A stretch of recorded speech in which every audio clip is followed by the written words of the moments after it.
Well, several months ago, in spring of 2008, we did a recording session with our church orchestra to put out a CD project.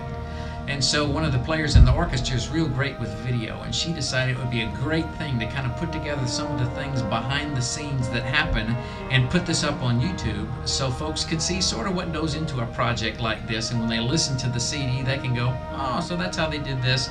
Just kind of a behind the scenes expose of what it's like when a church orchestra records a CD project. We really hope you enjoy this.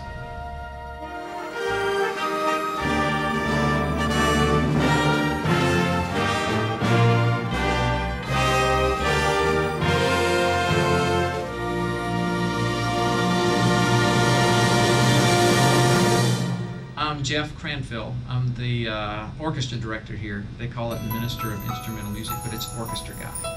The orchestra that's recorded on this project is our worship orchestra here at First Baptist Atlanta. Our orchestra is made up of great players, all kinds of different ages and backgrounds.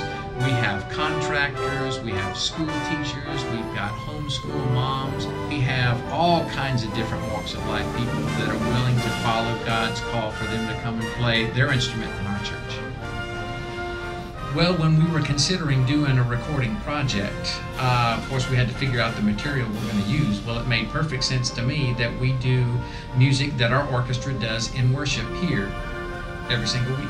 Also that people, when they're listening, it will really minister to them, songs that they know and they would recognize, and songs that the Lord can use to bring specific texts and meanings and things to their mind, and hopefully it will do as the title says, and be music for worship. Well, I knew for our recording that I wanted us to record with the whole orchestra together. I didn't think it would be the best setting for us to try to break it up and do it a section at a time or in a studio or something like that.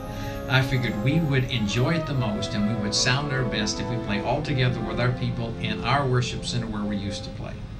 So I contacted Joe Neal from Doppler Studios, and he came up with what he calls Sam's tape truck, and we set up and we did a remote recording in our worship center, set up for the whole orchestra. We played over a Friday night and a good portion of a Saturday. That day, actually those days, Friday night and the Saturday of the recording, it's pretty grueling stuff. Everything that happens, the microphones are going to hear, so people have to turn off their cell phones. They have to be totally engaged every minute. During the recording sessions, I'm the guy that has to listen to it and go, okay, that we'll keep, or that I don't think we can use. And so I'd have to give some pretty specific instructions to specific people about how they play certain things. Instrumentalists are okay with this kind of concept. We played every song a few times, 2 or 3, then here or there we'd go back and fix a section that we knew we really wanted to make sure it sounded good on the recording. We were finished playing all the music and we had it on tape like we wanted it to go. Then we want to take it and make it sound the best it possibly can. The clear choice was to take it to Bob Clark in Nashville to mix and edit the project. We climbed through every single note of that music, and we would bring this up here and there and fix things. The product that we took to Nashville on the hard drives, and then the project that we left Nashville with when we were done, I can safely say that we made the most of this that is absolutely humanly and technologically possible.